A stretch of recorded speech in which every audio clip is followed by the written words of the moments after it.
مردم 4 قسمه.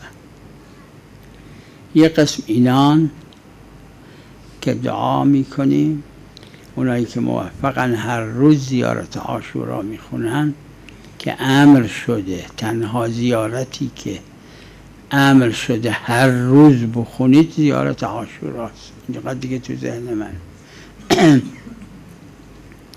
اینا هر روز این دعا را میکنن، انشاءالله هم موفق میشه. هم زندگانیشون زندگانی مثل اهل بیته، هم مردنشون عاقبت به خیر هستن. این یک قسم. یک قسم اینه که نه زندگانیشون زندگانی اهل بیته، نه مردنشون مثل دشمنای اهل بیت، مثل ابن سعد اصحابش، اینایی که اومدن به جنگ امام حسین علیه السلام. اینا نه دنیاشون مثل اهل بیته، نه مرگشون.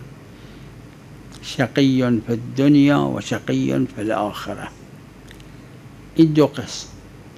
2 قسم دیگه هست که یا اینو داره اونو نداره، یا اونو داره اینو نداره.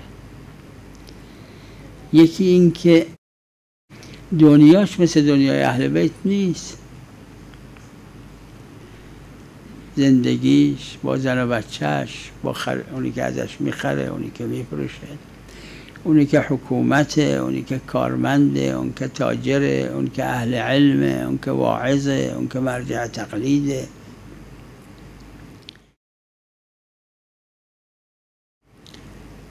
اونجور نیست، کم و زیاد داره.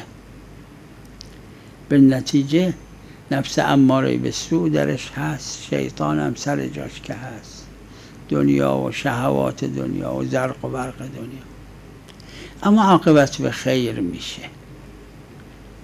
خب ملاک عاقبته، شکی درش نیست.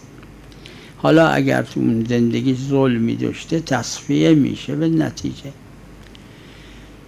یه قسم به عکسه، تو زندگانیش خوب بوده اما عاقبت به شر میشه، نعوذ بالله. مثل زبیر